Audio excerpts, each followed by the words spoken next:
my doctor put me on so many drugs, it's hard to wave this katana around. I'm hallucinating again. The U.S. presidents, they're all after me.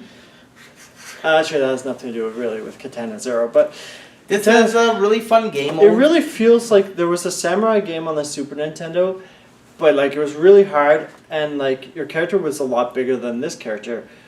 And so this sort of feels like the game we could have had like 20 years ago on the SNES. I think it was a rare game too. It was like Samurai or Shinobi, or I don't remember what it was called. But yeah, it was just...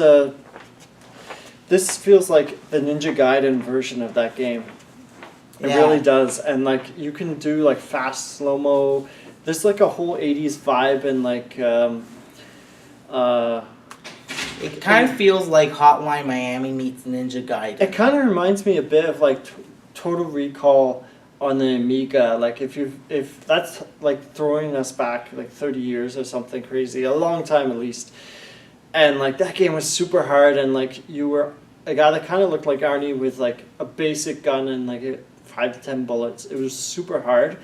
But this game, like your attack, it's funny. Like if you attack from above and you slow down, you can take on some of the enemies that look like, you know, Prince or Elvis or Michael Jackson in his prime. Bad look.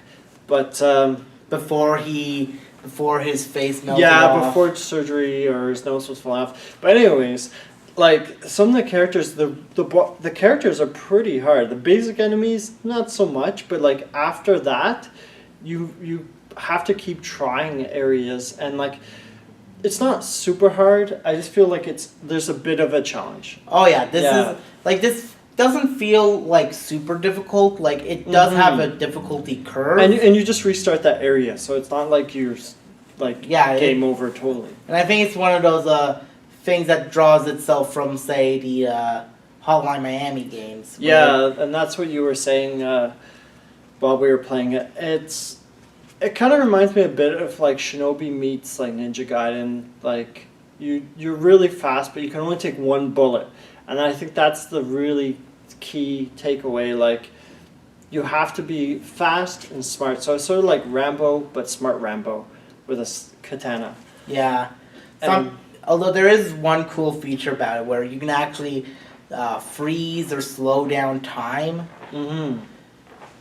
Yeah, and that's what I think that's the main gimmick. Like the main gimmick of this game is the whole 80s vibe and music, and it's like a gritty side-scrolling action game, and it's really stylish too. There's a little bit. It's interesting, and there's a little bit of story to it too. Mm-hmm. Yeah, like you have a past, and like someone came and like took away, I assume, your sister or maybe your father, and like we haven't gone that far. Yeah, and you're having like bad nightmares, and so this guy gives you medication for it, and we really don't know much more than that. The dialogue system kind of gives me this whole Alpha Protocol vibe. Oh, okay. It feels like a an adventure game almost. Like they give you a few options, and some are joke answers, and they actually pay off later.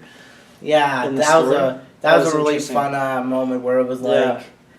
But no, it's a pretty cool game. It's very well polished. Like I don't usually give out like 8s or higher scores, but I felt like this game was fun. Maybe it's not long because there's only like 10 days as far as we know, and we got through 2 of them already. But then again, there's that difficulty curve, so... It didn't seem, like as you said, it didn't seem like a hard game, but it didn't seem like an easy game. Like, it's not... It's a middling ground. So yeah, I wouldn't say it's like challenging, but like you have to put some effort to bypass some of the areas, but the areas aren't that big anyways. So, yeah. As far as we know, there aren't any bosses yet, so... I give it about a 9 out of 10. I'd say it's entertaining. Like, check it out. There's not a lot like this where the action, like, slow-mo... You don't see a lot of stuff like this on Steam, which makes it interesting. And, yeah, it's fun. It's not too hard. It really isn't. Like, it's almost like a perfect amount of hardness. Like, you don't mind replaying the areas because it feels decent. It sort of feels like Guns and Cannoli, but with a Kanata guy that can slow down time, but less weapons. Yeah, I just realized that. So yeah, I'd check it out. Enjoy the swordplay. Get some practice before Rise of Skywalker. And And Get her hope done. it doesn't subvert your expectations. Yeah, because so many people were happy with The Last Jedi when it did that. Keep on, game. Keep on slashing those opinions. Bye.